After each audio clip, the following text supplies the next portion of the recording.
मैंने घर पे मार्क लगा दिया है। अब घर का सारा माल सिर्फ अपना।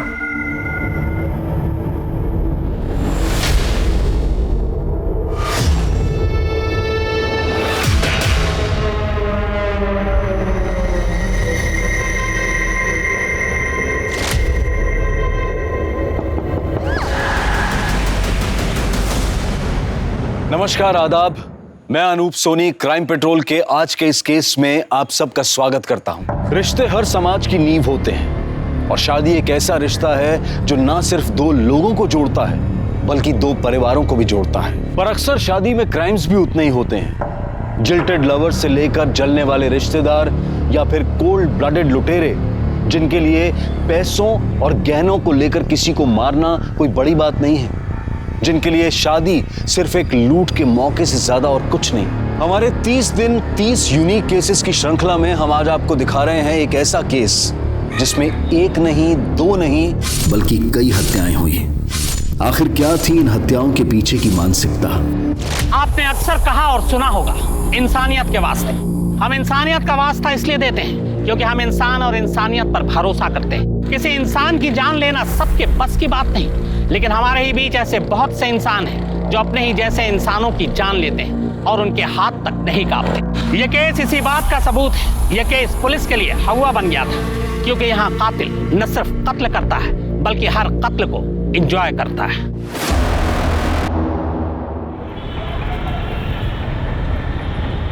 अंकल मेरी बात तो सुनिए, मैं क्या बोल रहा हूँ। मेरी बात तो सुन लीजिए। पापा मैंने इसे यहाँ बुलाया था, छोड़ो छोड़ो। अंदर लेके जा इसको। और सुन, साक्षी की शादी वहीं होगी जहाँ हम तय करेंगे। मेरे पूरे खानदान में किसी ने आज तक लव मैरिज नहीं किया, ना आगे कोई करेगा। अंकल क्या बुराई है प्यार करने में, आप मुझे ये बताइए। मैं प्यार करता हूँ साक्षी से, शादी करना चाहता हूँ, बहुत खुश रहूंगा। निकल जा यहाँ से। अरेंज मैरिज करवाना चाहते हो ना, करवाओ। अरे ये सब पैतरे हैं माँ बाप के, अपनी बातें बच्चों में थोप लेगा। अरे प्यार बिना काहे की शादी, निकल यहाँ से, निकल जाओ।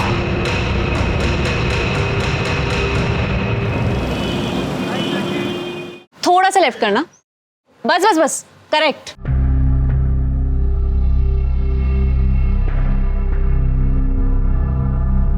निया, ये सब क्या है? मैंने कहा था ना कैफे का लोगो मत बदलना। अरे हमारे पुराने कैफे के लोगों से सब हमें जानते थे। अरे वो पहचान थी हमारी। Bro, it's time for evolution ना। पहचान तो धोती कुर्ते की भी है, पर पहनते हो क्या तुम?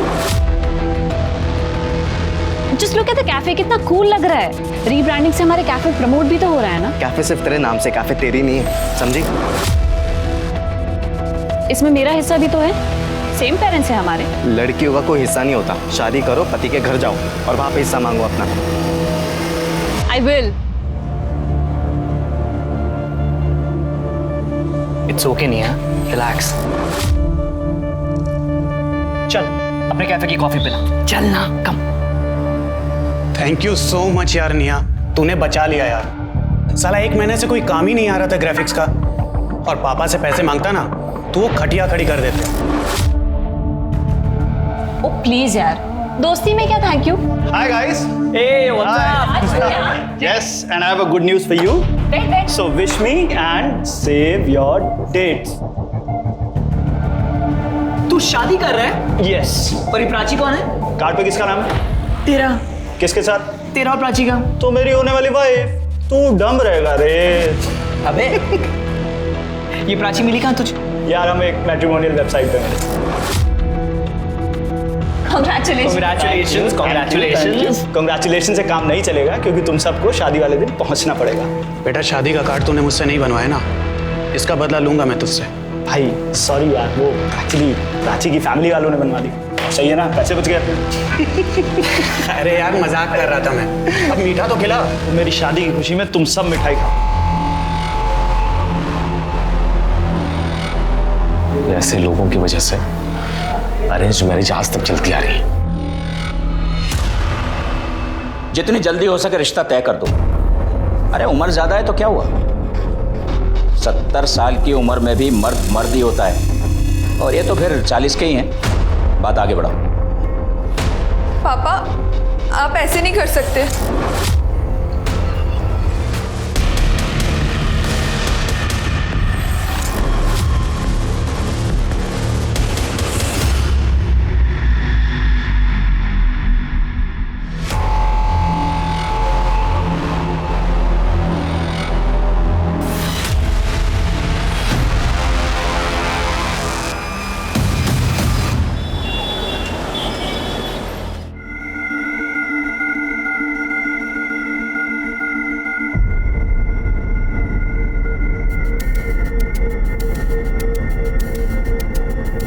ए शानी, ला पैसे दे। ये क्या, सिर्फ 500? 1000 रुपए निकाल चल। तूने 500 ही बोला था। 500 एक का लेती है, तुम 2 थे। चल ज्यादा ड्रामा मत कर, चल जा। ए अवधू चल। ए शानी, कल आएगा ना, तब देखेगी मैं तेरे को। अरे जान दे कमली, ये तो इनका रोज रोज का नाटक है। चल कम से कम 500 तो मिले ना। कई बार ये 500 भी अपने को नसीब नहीं होते। बहुत हो गया, पड़ोस वाले मोहल्ले में गोद भराई की रस्म चल रही है। अरे पर वो एरिया तो मल्लिका का है ना। और वैसे भी हम तो नकली किन्नर हैं। अरे तेल लेने का ही मल्लिका। अब जो करेगी ना, ये कमली करेगी।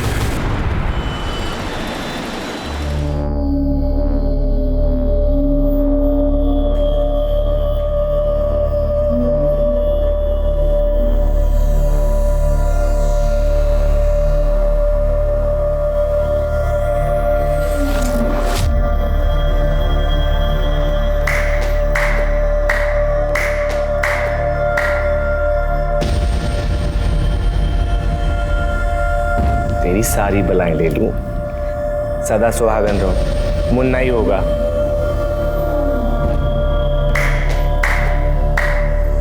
ए सेठ, किन्नर की दुआ कभी खाली नहीं जाती। घर में बेटा ही होगा, वो भी स्वस्थ। ला, अब हमारा मुंह मीठा करा और पर्स भी भारी।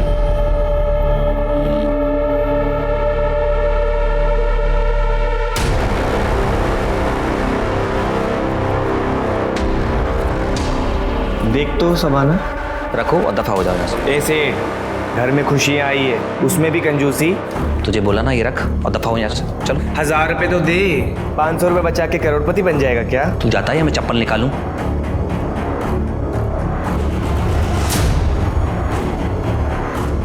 ए सेठ, इसकी मिठाई खा तू। छोड़ना रे, इसको बाद में देख लेंगे।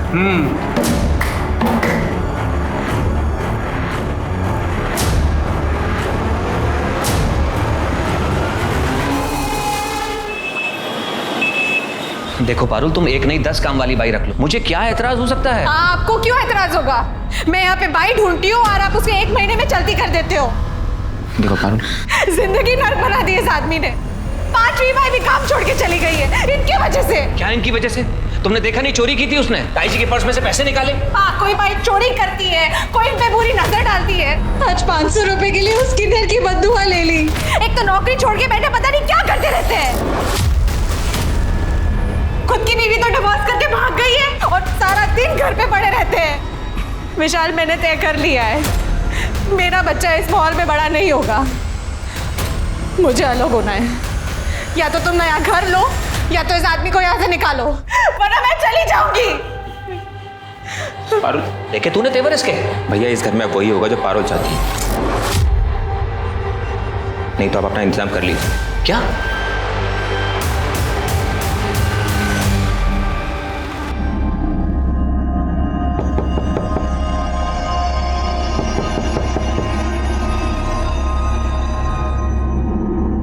ये विनोद भैया को अभी क्या चाहिए?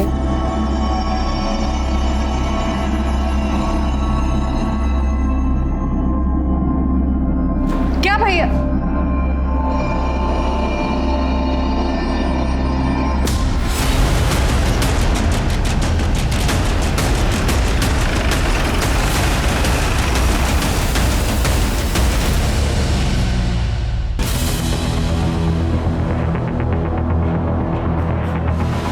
विनोद जी, आपके घर में घुसकर 2 लोगों की हत्या कर दी गई और आपको पता ही नहीं चला। कान पर जूं तक नहीं रेंगी। मेरे डिवोर्स के बाद सिर्फ मुझे इंसोम्निया और डिप्रेशन की शिकायत है। स्लीपिंग पिल्स लेके सोता हूँ। सर, कबर्ड्स को तोड़ा गया, सामान गायब। सब ले गए, रुपए, पैसे, जेवर। अंदर कैसा है, कुछ पता चला? सर इस खिड़की से फर्स्ट एंट्री के निशान। सर ये देखिए, सर शू प्रिंट के निशान है, पर ऐसा लग रहा है किसी ने शू पे प्लास्टिक कवरिंग पहनी हो। मतलब पूरी तैयारी से आए थे। विनोद जी, किसी से दुश्मनी आपकी या आपके भाई की, या फिर हाल फिलहाल में कोई झगड़ा, या फिर किसी पर शक हो आपको? कौन मार सकता है? कोई मार सके ऐसा तो कोई नहीं। बस कल नौकरानी से झगड़ा हुआ था, मैंने उसे घर से बाहर निकाल दिया। छोटी मोटी चोरी करती थी घर में। क्या? पैसे निकाल लिए? अच्छा आप फोन रखो, मैं आपको कॉल करता हूँ। शीला, तूने ताई जी के पर्स में से पैसे निकाले? क्या क्या ताई जी के पर्स में से पैसे निकाले तूने ना? ये क्या कह रहे हैं भैया आप?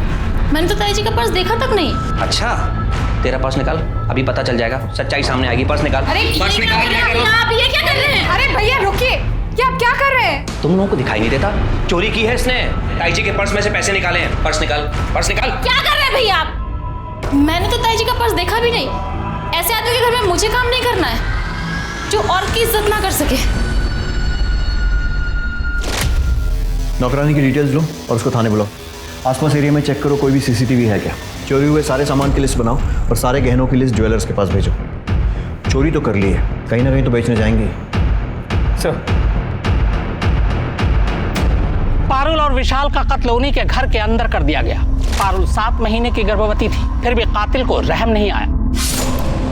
अब कातिल जो भी हो, लेकिन किसी गर्भवती महिला का कत्ल करना हर एक के बस की बात नहीं। जो कोई मानसिक विकृति वाला शख्स ही कर सकता है, जिसकी नजर में इंसानी जान की कोई कीमत नहीं। साहब, मैंने चोरी नहीं की। पारुल भाभी तो बहुत अच्छी थी, लेकिन उनके वो जेठ साहब वो बहुत ही शक्की इंसान है। उनका खुद का तो तलाक हो गया था साहब, तो उन्हें किसी औरत की खुशी बर्दाश्त ही नहीं होती थी। 6 महीने में 4 काम वाली बाइयों को निकाल चुके हैं साहब। पारुल भाभी के साथ उनका बहुत झगड़ा होता था, और विशाल भैया पक्ष लेते थे तो उनसे भी झगड़ा होता था। उसको औरत और आदमी का फर्क ही समझ नहीं आता था साहब।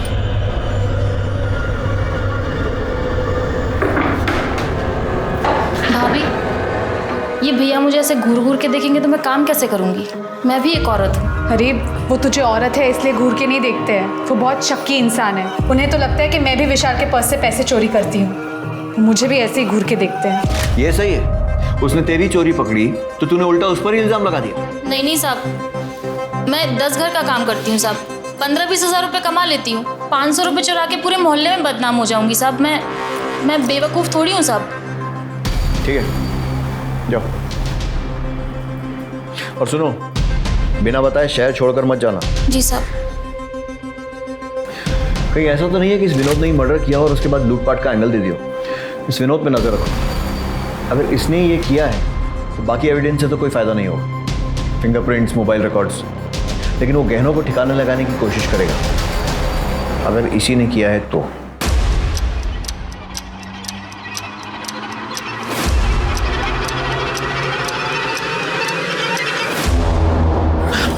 तुम मेरी बात सुनो, देखो मैं पुलिस लेके आता हूँ, तुम बस एक बार सब कुछ बोल देना, उसके बाद ये लोग हमारा कुछ भी नहीं बिगाड़ पाएंगे। और अगर उसके बाद इन्होंने कुछ कहा ना तो सारे के सारे पुलिस लॉकअप में होंगे, मैं बता रहा हूँ। नहीं, मैं अपने फैमिली को ऐसे जेल में नहीं डाल सकती। ये लोग ना हमें खुश रहने देते हैं, ना हमें चैन से जीने देते हैं। तुम इनके बारे में सोच रही हो?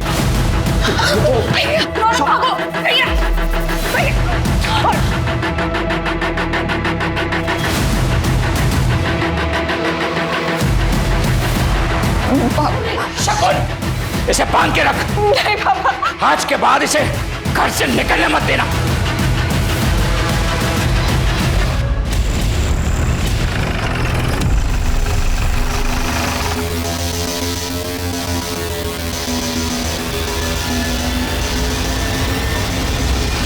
सही ये देखिए, पारुल और विशाल के मर्डर वाली रात विनोद किसी को मिला था और एनवेलप दिया था। पता करो ये कौन है। सर,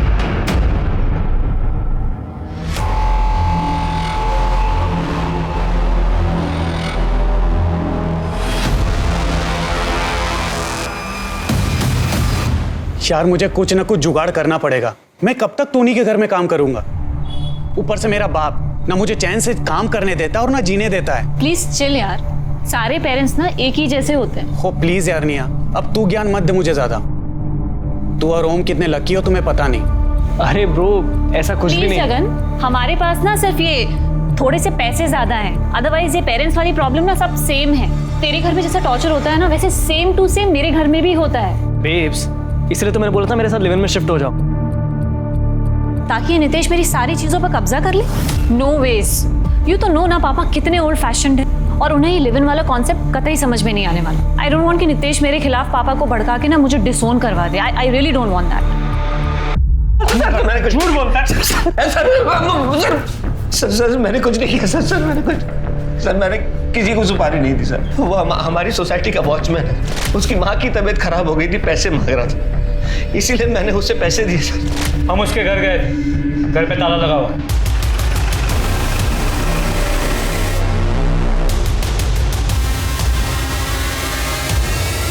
अपने गाँव गया होगा ना, मैंने पैसे इलाज के लिए दिए थे। कोई इलाज के पैसे नहीं थे, सुपारी दी थी अपने भाई और उसकी बीवी को मरवाने के लिए। सच बोला? नहीं सर, मैंने पैसे उधार में ही दिए थे और कुछ भी नहीं। तोड़ो इसको, और तब तक तोड़ो जब तक कि सच नहीं बोलता है। और उस वॉचमैन को ढूंढो।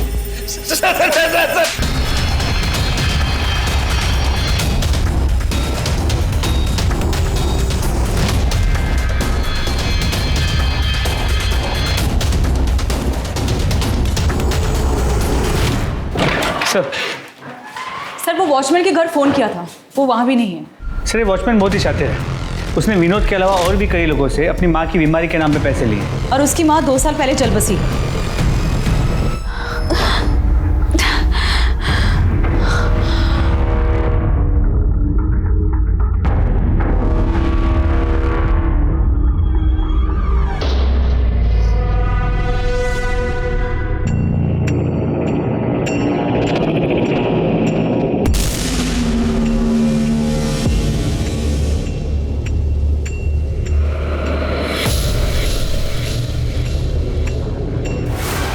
साक्षी, साक्षी, साक्षी, रुको, साक्षी।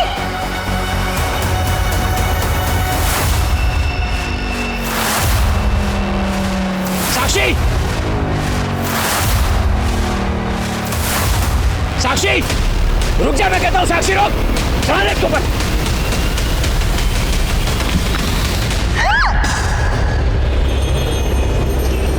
यार तुम्हारे हाथ में तो जादू है, क्या टेस्टी खाना बनाया तुमने यार। सच बताऊं तो आज अपने दोस्तों से इतने टाइम बाद मिलकर बहुत अच्छा लगा। हाँ। कॉलेज जैसे याद आ गई। वो निया स्वीट है, बट वो थोड़ा नकचड़ा है।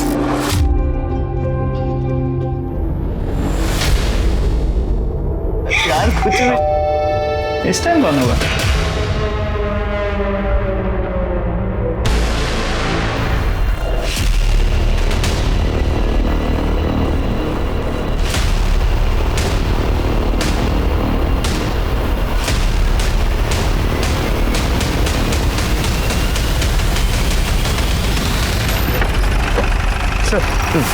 ये सफाई वाला उस पर कचरा लेने आया था, दरवाजा खुला था, उसने खून देख के हमें कॉल की।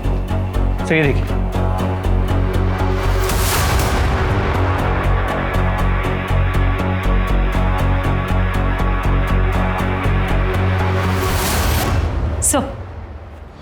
सर ये देखिए जूतों के निशान। ऐसे लग रहा है जैसे कि जूतों पर किसी ने प्लास्टिक कवर पहना। सर ये उसी तरीके के जूतों के निशान है जो कि विशाल और पारुल मर्डर केस में थे। और सर एक और बात, यहाँ भी चोरी हुई है। एक काम करो, आस पड़ोस में पूछताछ करो। आजू बाजू के एरिया में कोई भी सीसीटीवी फुटेज मिलता है, चेक करो। फैमिली को बुलवाओ और चोरी हुए सामान की लिस्ट बनाओ। और ये भी पता करो कि वो वॉचमैन कहीं वापस शहर में तो नहीं आ गए। जी सर। विश्राम, ऐसे ही निशान पारुल के घर के दरवाजे पर भी था, चेक करो। जी सर। देख, हमें पता चला कि तू नौकरी छोड़ के घर पे बैठा था, घर में सिर्फ पारुल और विशाल की चलती, इसीलिए तूने उन्हें मरवा दिया। अब ये बता कि किससे और कैसे? सर मैंने किसी को नहीं मरवाया। देख, 2 और लोगों का मर्डर हुआ है। अगर सच सच बोलेगा तो तेरी सजा कम करवा सकते हैं। सर मैं हाथ जोड़ता हूँ सर, मैं आपसे पहले भी कह चुका हूँ, मैंने किसी को नहीं मरवाया। मानता हूँ मैं उनसे चढ़ता था, लेकिन थे तो वो मेरा परिवार। अब आप बता रहे हो एक घटना फिर से घट गई, तो मैं तो बेकसूर हुआ ना सर। सर राज के घर वाले आए। नए घर में शिफ्ट हुआ था सर, कल सत्यनारायण की पूजा रखी थी, हम भी वहां पर थे। दोपहर का खाना खाकर हम दोनों निकल गए थे सर, क्योंकि उसने अपने दोस्तों के साथ एक पार्टी रखी थी। आप जानते हैं उन दोस्तों को? जी सर।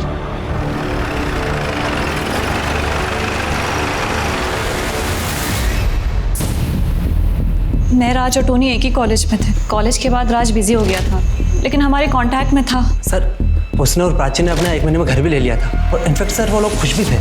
इस बात से हम लोग प्राउड फील करते सर। सर हम तो उन्हें विश करने गए थे। तो जब तुम लोग वहाँ विश करने गए थे तो कुछ अलग या अजीब सा देखा? No sir, not at all. बल्कि राज और प्राची तो अपने फ्यूचर की बातें डिस्कस कर रहे थे हमारे साथ।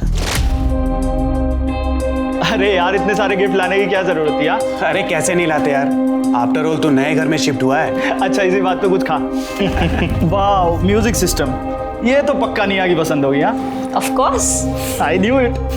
मैं अभी प्ले करता हूँ। अच्छा राज, हाँ do you mind if I ask कि तू सिंगल चाइल्ड है ना, तो फिर यहाँ पे अकेले घर पे क्यों शिफ्ट हुआ?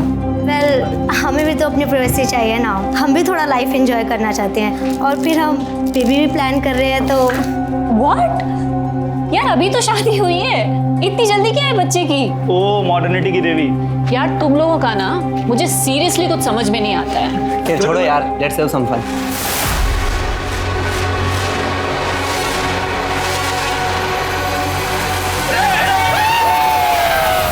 सर राज अपनी फैमिली का इकलौता बेटा था, लेकिन प्राची उसके साथ अलग रहने लगी थी। कहीं ऐसा तो नहीं कि उसकी फैमिली ने? नहीं हाँ, उसकी फैमिली ऐसा कुछ नहीं कर सकती है। ऑल्दो सर, राज की जो एक्स गर्लफ्रेंड थी रितु, वो भी उससे झगड़ा करती थी और कई बार तो सोशल मीडिया पे उसके साथ पिक्चर्स पोस्ट करके उसे गालियाँ भी देती थी। ओह यस सर, ये देखिए सर, राज ने कल ही सत्यनारायण की पूजा के पिक्चर्स डाले थे। ये देखिए रितु ने क्या कमेंट किया हुआ है। रितु की डिटेल्स लो, पुलिस स्टेशन बोलो। सर क्या बताया सर?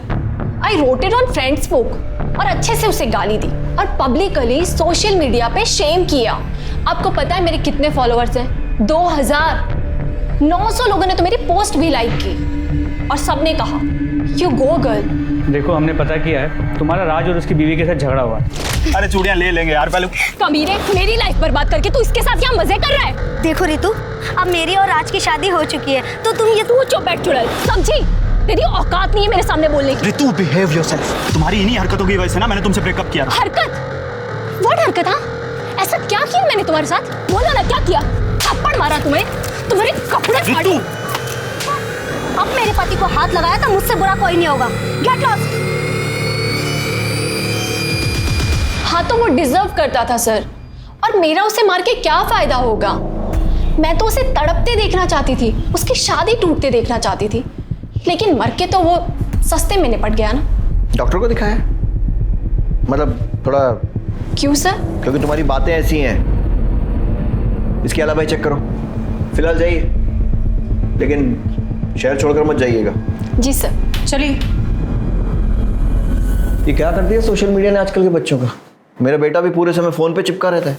अरे कितनी बचकानी बातें करती है। लेकिन सर क्या ये मर्डर कर सकती? लगता तो नहीं है, उस पर नजर रखो। ये कॉल रिकॉर्ड चेक करो, पता करो इसने किसी शेडी आदमी से कांटेक्ट किया है या फिर किसी को हायर किया है। ऐसा करो, विनोद का सोशल मीडिया भी चेक करो, कहीं ये लोग ऑनलाइन तो लोगों को हायर नहीं कर रहे।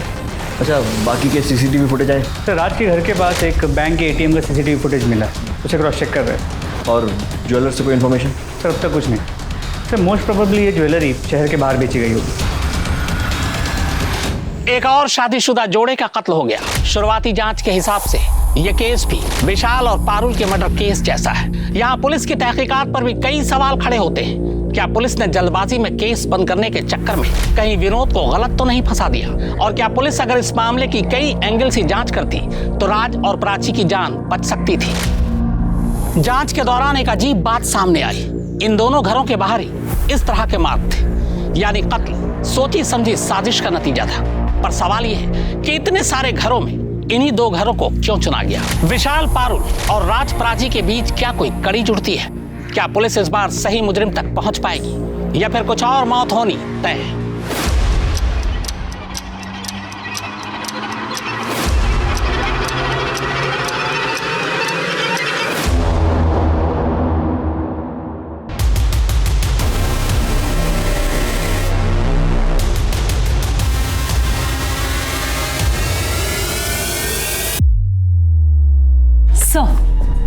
सर ये देखिए,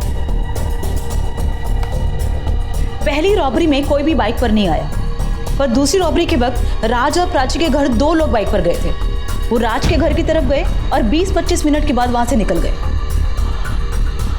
मतलब ये हो सकता है कि शायद पहली रॉबरी के बाद जो पैसा आया उससे बाइक खरीद ली। सर हो सकता है, क्योंकि बाइक पुरानी है और नंबर प्लेट भी नहीं। और ये देखिए सर, राज के घर किन्नरों ने मार्क छोड़ा जो कि पारुल के घर पर मिला था, और वो लोग दोनों के घरों में गए। गोद भराई वाले दिन और पूजा के टाइम। मतलब ये हो सकता है कि ये लोग शादी पूजा वाले घरों में सुबह मांगने के बहाने घुसते होंगे, तो उसके बाद वहाँ पर छानबीन करते होंगे और फिर शाम को या रात को ये या फिर इनके साथी लूटपाट करते होंगे। हाँ सर, क्योंकि ऐसे वक्त पर लोगों के घरों में गहने पड़े होते हैं और जो कि बैंक में भी होते हैं वो भी निकाल लेते हैं। पता करो ये किन्नर कौन है और लेकर आओ थाने। सर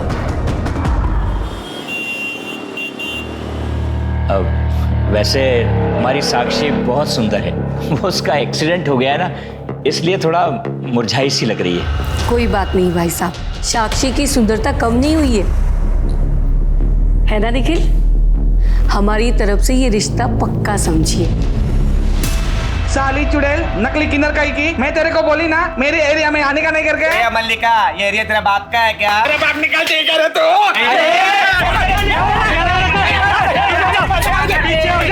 पीछे हो जाओ, पीछे हो जाओ, पीछे हो जाओ। साहब इसको अरेस्ट करो, बहुत बड़ी क्रिमिनल है। तुम्हें बड़ा पता है? और नहीं तो क्या साहब, मेरे एरिया में डाका डालेगी तो मुझे पता चलेगा ही ना। ज्यादा शातिर मत बनो। क्या हो यहाँ से? बैंक लेन भी दीजिए। क्या हो यहाँ से? कमली तुमसे बात करनी है। बोलो ना साहब। तुम लोग क्या कर रहे हो? जाओ। ये दोनों मेरे साथ। साहब हम हमारी कमली को छोड़ के कहीं नहीं जाएंगे। ये देखो, ये 4 लोगों का खून हुआ है और इनके घर चोरी भी हुई। और ये देखो, इनके घर के बाहर ही तुम्हारा निशान है। इन दोनों घरों में तुम गई थी ना? साहब हम तो किन्नर लोग हैं, जिसके घर में भी त्योहार होता है ना हर जगह जाती है। और क्या है ना कि उस लड़की का गोद भराई था, इसीलिए हम लोग मार्क लगाए। साहब बाद में बहुत लफड़ा होता है, इसीलिए हम जिधर भी जाते हैं अपना मार्क लगा देते हैं। और वैसे भी साहब हम लोग तो दोपहर में गए थे। उन दोनों रात को तुम कहाँ थे? वो उधर हाईवे के बाजू में साहब, उधर कभी भी जाके देखना, रात को हम उधर ही रहती है, पूछ लो जरा। हाँ हाँ हम हाईवे के पास ही थे। 1 मिनट, इसका क्या मतलब है कि शादी में जो पैसे लगेंगे वो तेरा हिस्सा है एंड ऑल? यही होता है और यही हमारी रीत है। बट ये लीगली सही नहीं है पापा। मुझे आपके कुछ लाख रुपए नहीं चाहिए, मुझे बिजनेस में पार्टिसिपेट करना है। पापा, बिजनेस संभालने के लिए मैं हूं ना। पर मैं भाई से बेटर हूँ पापा, आपको पता है। निया, पापा प्लीज प्लीज पापा। ओके, तो एक डील करते हैं ना? अच्छा हाउ अबाउट 1 महीना भाई बिजनेस संभाले और 1 महीना मैं संभालूं, फिर देखते हैं कि कौन बेटर है। प्लीज पापा, अपनी बेटी को एक मौका तो दे सकते हैं ना? अच्छा ठीक है। पर पापा कैसी बातें कर रही है ये? पापा धंधे में थोड़ी ना ये सब चलता है। बस 1 महीने की तो बात है।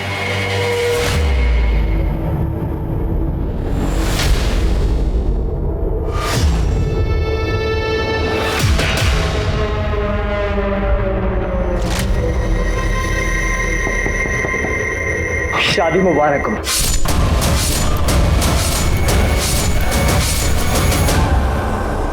सर पोस्टमार्टम और फोरेंसिक रिपोर्ट पारुल और विशाल के केस जैसी, धारदार चाकू से वार किया गया। घर में ना कोई डीएनए मिला है, ना किसी भी तरह के प्रिंट्स। हैं कौन ये लोग? हवा में से आते हैं और हवा में गायब हो जाते हैं। शुरू से शुरू करते हैं। पारुल के घर इन क्रिमिनल्स ने खिड़की से फोर्स एंट्री की थी, जबकि राज के घर ये लोग सामने के दरवाजे से घुसे थे। जी सर, राज के घर पे कोई फोर्स एंट्री का निशान नहीं था। मतलब ये हो सकता है कि कोई जान पहचान वाला आदमी था। तो या फिर ये भी हो सकता है कि राज के घर में किसी ने मदद मांगने के लिए नॉक किया और राज ने बिना कुछ सोचे दरवाजा खोल दिया। पॉसिबल है। और वैसे भी अगर तैयारी से आओ तो 2 लोगों को मारकर लूटने में ज्यादा मुश्किल नहीं होती। राज के घर के आसपास हमें 2 सस्पेक्ट बाइक पर दिखे, लेकिन पारुल के घर के आसपास हमें कोई सस्पेक्ट नहीं दिखा, ना आते हुए ना जाते हुए। सर हो सकता है वो बाइक पर आए ना हो, इसलिए हमें मिस कर दिया हो, वो पैदल आए हों। Good point. ऐसा करो, मर्डर के 1 दिन पहले और 1 दिन बाद का सारा सीसीटीवी फुटेज फिर से चेक करो। सर चोरी के सामान बेचने की कोई इन्फॉर्मेशन? नहीं सर, अपने एरिया में कुछ नहीं मिला। मैंने फोटोज को बाकी के पुलिस स्टेशन में सर्कुलेट कर दिया, शायद किसी और शहर में बेचा गया हो। ठीक है। इस तरह की लूट और किलिंग की वारदातें शहर के अलग अलग इलाकों और घरों में हुई थी, लेकिन पुलिस की सस्पेक्ट लिस्ट में एक भी ठोस नाम सामने नहीं आ रहा था। ये किसी प्रोफेशनल क्रिमिनल्स का गैंग लग रहा था। ये लुटेरे इतने शातिर थे कि इन्होंने अपने खिलाफ कोई सबूत नहीं छोड़ा था। ये निया बहुत तेज बन रही है, इसका फेल होना बहुत जरूरी है। अगर मेरे होते हुए भी पापा ने बिजनेस निया के हाथ में दे दिया तो फिर मेरी क्या इज्जत रह जाएगी?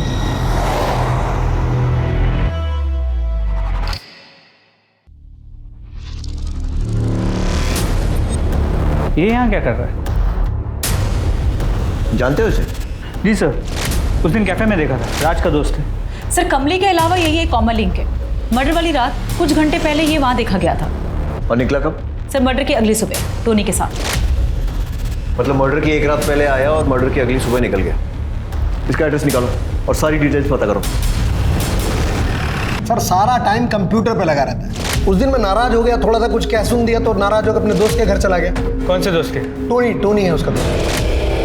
तो बोला कि प्रोजेक्ट पूरा करके आऊँगा, 2 दिन बाद वहीं से आया।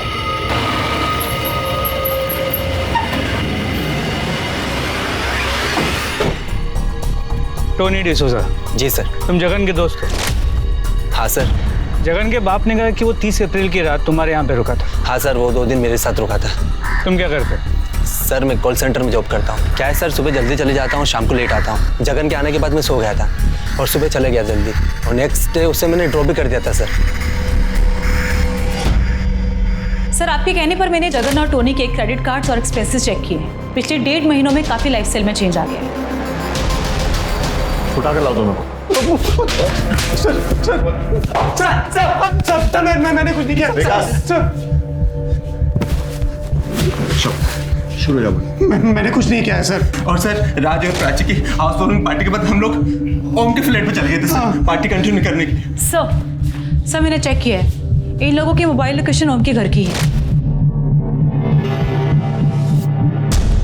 मैं जितना इस केस को स्टडी करता हूँ, मुझे ये मामला सीरियल किलिंग का लगता है। सीरियल किलर होता क्या है, कैसा होता है? सीरियल किलर में खून करने की तलब होती है, कत्ल करने का एक खास पैटर्न होता है। अक्सर चोरों का इंटरेस्ट होता है चोरी करना, लेकिन चोर चोरी करने के बाद चुपचाप निकल जाना पसंद करते हैं। जब तक कि कोई उनके सामने ना आ जाए तब वो उन्हें मार देते हैं। अब पुलिस को अपनी सोच बदलनी होगी। क्या ये कत्ल चोरी को छुपाने के लिए है या चोरी कत्ल को छुपाने के लिए? क्योंकि अगर ये मामला सीरियल किलिंग का है तो फिर कई मौत होनी अभी बाकी है। नमस्ते आंटी, साक्षी को मैं तैयार कर देती हूँ। ठीक है, पर जल्दी करना। ठीक है।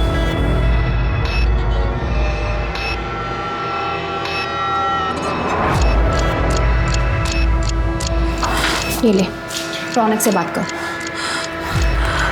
हेलो रौनक। देखो साक्षी, मुझे सब पता है वहाँ क्या चल रहा है। मैंने सब अरेंज कर लिया है। तुम बस आज कुछ भी करके रेलवे स्टेशन पहुंच जाओ, बाकी सब मैं देख लूंगा। 11:30 बजे तक वहां पहुंच जाना। सब ठीक है साक्षी?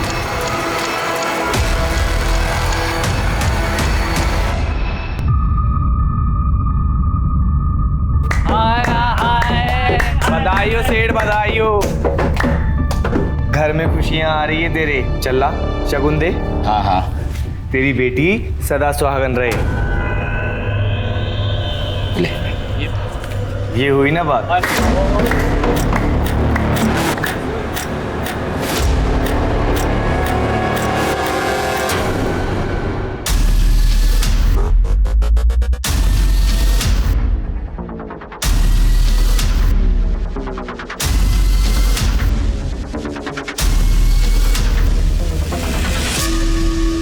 सारी तैयारियां हो गई ना? हाँ। मैं कुछ और सुनने वाला। ए, कौन है वहाँ? ये पकड़ इसको पकड़।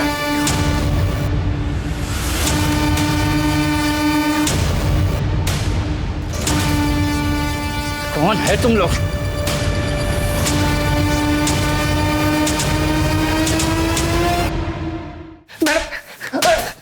बहुत नाक में दम किया तुम लोगों ने। इतनी मर्डर और चोरियां? मैडम हम दोनों सच कह रही है, हमने कुछ नहीं किया। तो उस घर में क्या शादी के लड्डू खाने गए थे आधी रात को? मैडम वो तो हम उस लड़की को भगाने। 1 मिनट, लड़की को भगाने? वो साहब। कितना अच्छा मुख है तेरा, जी करता है तेरी सारी बलाएं। ये लोग मेरी शादी जबरदस्ती कर रहे हैं। मुझे आज रात यहाँ से भागना है, प्लीज मेरी मदद कर दो। मतलब उस लड़की की जबरदस्ती शादी हो रही है? जी साहब। साक्षी को फोन लगाओ। सर नहीं सर, मेरी शादी मेरी मर्जी से ही हो रही है। वो कमली आपसे झूठ बोल रही है। ठीक है।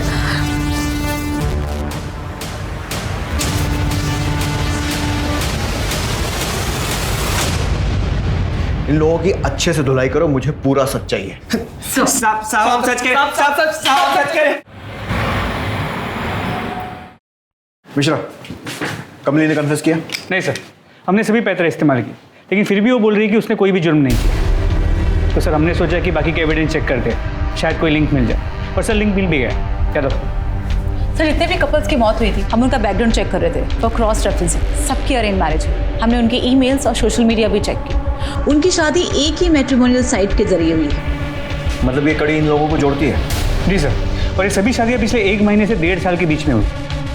मुझे इस मैट्रिमोनियल साइट से रिलेटेड सभी लोगों की लिस्ट चाहिए, उनकी सारी डिटेल्स चाहिए, और जिन जिन कपल्स की शादी इनके थ्रू हुई है उनकी भी लिस्ट उन्हें वार्न करना होगा। जी सर। Good job.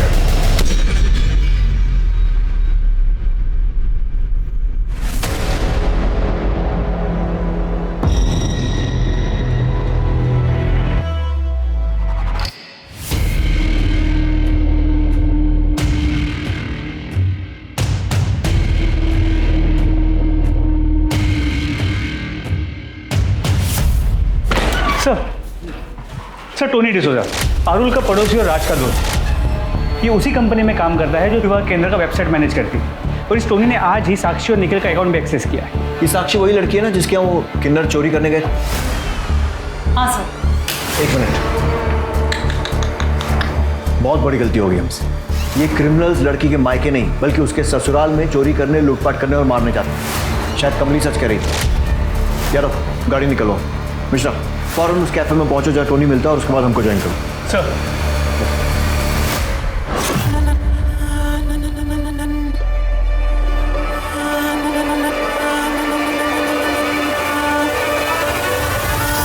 और इसीलिए मुझे ये शादी करनी पड़ी।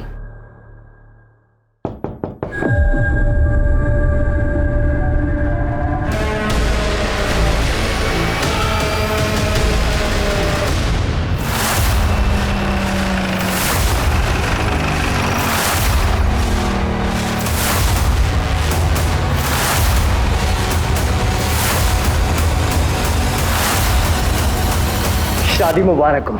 हाथ पीछे, मैं तो खोपड़ी पे गोली मारूंगा। पीछे चाकू फेंको, पकड़ो दोनों को।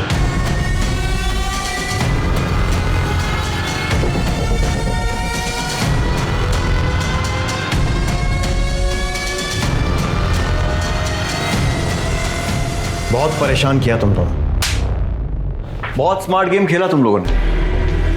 कोई गलती नहीं, परेशान हो गए थे हम लोग, समझ ही नहीं आ रहा था करें क्या। फिर हमने वही किया जो हम लोग हर बार करते हैं, कॉल रिकॉर्ड्स को अच्छे से चेक किया। और एक चीज नजर आई, हर मर्डर और लूट के पहले तुम चारों की लोकेशन ओम के घर पर ही मिली।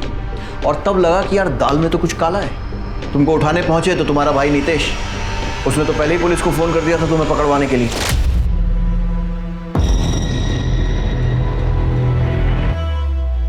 मिल गया निया को फंसाने का तरीका। निया और टोनी का है? सर टोनी का तो पता नहीं, लेकिन मुझे पता है निया कहाँ पर है। मैंने अभी उसका मैसेज देखा sir. Red pill party sir, ये पक्का ड्रग्स वाली पार्टी है 100%। Please arrest as soon as possible. तुम्हें बहुत जल्दी अपनी बहन को अरेस्ट करवाने की? सर आप निया को अरेस्ट करेंगे तभी तो पापा ये कैफे मुझे देंगे। And everything is fair when it comes to business. Sir मेरा भाई ना एकदम यूजलेस है। वो ना ही एक अच्छा बिजनेसमैन है और ना ही एक अच्छा भाई, और ना ही खूनी लुटेरा। पहला विक्टिम कैसे चूज किया था? सर वो टोनी अक्सर अपने पड़ोसियों की बातें करता था, पारुल और विशाल। और उस रात को तो जगन ने भी उन दोनों को झगड़ा करते हुए सुना और फ्रस्ट्रेट होकर मैं वीडियो कॉल किया था। यार ऐसे लोगों को जिंदा रहने का कोई हक नहीं। अपनी अरेंज मैरिज की फ्रस्ट्रेशन दूसरों पे निकालते हैं और अब बच्चा आएगा फिर उसकी भी लाइफ झंड कर देंगे। उसके बाद हम लोग कैब पकड़ के टोनी के घर चले गए ताकि हम लोग रजिस्टर ना हो सके। उसके बाद हम लोगों ने स्क्रू ड्राइवर से खिड़की खोली और अंदर जाके उनको मार दिया। क्या भैया?